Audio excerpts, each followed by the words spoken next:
સુતજી શૌનકાદિક ઋષિઓને કહે છે કે હે ઋષિવરો, ભગવાન શિવજીએ કહ્યું છે શિવલિંગની સ્થાપના કરવાની.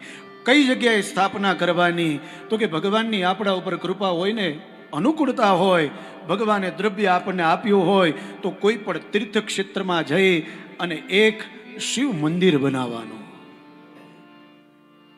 શિવનું મંદિર બનાવી અને એની ભક્તિ કરવાનું આમાં શિવ પુરાણમાં બતાવ્યું છે. શિવલિંગોના પ્રકાર છે. કોઈ પાર્થિવ દ્રવ્યથી બનાવે, કોઈ જળમય દ્રવ્યથી બનાવે, કોઈ તેજસ પદાર્થથી બનાવે, પણ શિવલિંગ બનાવવાની અને એની સ્થાપના કરવાની. મારા વાલા,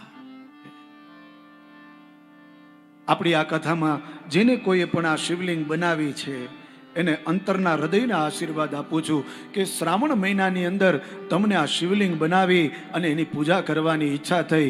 મારો ભોળોનાથ તમને જાજુ બધું આપે મારા વાલા. જેને બનાવી હોય મને ખબર નથી. આપણા મનમાં એમ છે કે આ ખાલી માટીની શિવલિંગ બનાવી દીધી, બધા એના દર્શન કરશે, બહુ સારું લાગશે, દેખાવ સારો લાગશે. આપણા મનમાં એમ હોય, પણ હકીકતે જોવો ને તો તમે ડાયરેક્ટલી નહીં પણ ઇનડાયરેક્ટલી તમે ભગવાન શિવની આરાધના કરી લીધી મારા વાલા. એનું પણ ફળ છે, નથી એમ નહીં, એનું પણ ફળ છે અને મળશે તમને. તો જળમય દ્રવ્યથી બનાવો કે કોઈ બીજા પદાર્થથી બનાવો, શિવજીની સ્થાપના કરવી જોઈએ. શિવલિંગ બનાવી અથવા તો શિવ મંદિર બનાવી અને એમાં શિવલિંગની સ્થાપના કરો, એવું શિવ પુરાણ કહે છે. સરસ મજાનું મંદિર બનાવો ને એમાં જ્યારે શિવલિંગ રાખવાની હોય એમાં નીચે 9 પ્રકારના રત્નો એમાં પધરાવવા જોઈએ. સ્થાપના કરીએ એની પહેલા કયા કયા રત્ન? તો કે નીલમ છે, લાલ છે, વૈદુર્ય છે, શ્યામ છે, મરકત છે, મોતી છે, મૂંગા છે, ગોમેદ છે અને હીરા છે. આ 9 રત્ન એમાં અંદર પધરાવવા જોઈએ. ઈ ખાડો, એની માત્રા તો કે યજમાનનો જે હાથ છે એ હાથના 12 આંગણ જેટલી એની લંબાઈ હોવી જોઈએ. આ શાસ્ત્રમાં પ્રમાણ બતાવ્યું છે. અને એવી શિવલિંગની તમે સ્થાપના કરો અને એ સ્થાપના કર્યા પછી એ મંદિરની નિત્ય તમે સેવા કરો, એની પૂજા કરો.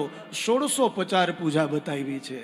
આમ તો ઘણી બધી પ્રકારની પૂજા છે, પણ મહત્વ આપણે 1650 પૂજા કરતા હોય છે. બહુ ઝાઝો સમય ન લાગે અને બહુ ઓછો સમય ન લાગે.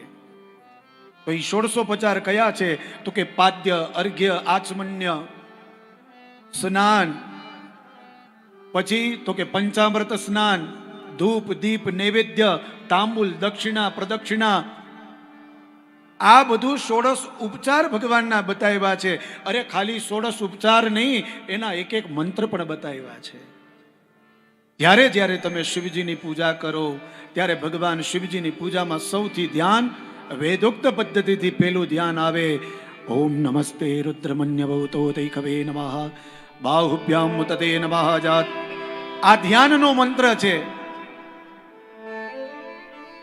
પછી તો કે આસનનો મંત્ર, જાતે રુદ્ર શિવા તનુર ઘોરા પાપ કાસિની તયા નસ્તન્વા સંતમયા ગિરિ સંતા ભીચા કશી.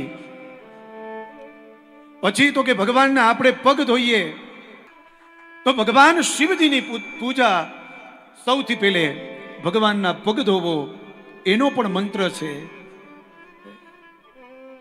જામી ખુંગિરી સંત હસ્તે વિભ્રકસ્તવે શિવાંગિરી ત્રતાંગુરુમા યજ્ઞોષી પુરુખં જગત. ઓમ નમઃ શિવાય સાંબ હર સદા શિવાય મહારુદ્રાય નમઃ. પાદ્યમ સમર્પયામિ, અર્ઘ્યમ સમર્પયામિ, આચમન્યમ સમર્પયામિ, સ્નાનમ સમર્પયામિ. આવી રીતે ભગવાન શિવજીની પૂજાના 1650 મંત્ર બતાવ્યા છે. શિવની પૂજા થાય ત્યારે રુદ્ર સૂક્તના જે મંત્રો છે એનાથી પૂજા થાય. તમે ઠાકોરજીની સેવા કરો ત્યારે એના પુરુષ સૂક્તથી એના ઉપચાર બતાવ્યા છે. દરેક દેવતાઓના એક એક ઉપચારો બતાવ્યા છે.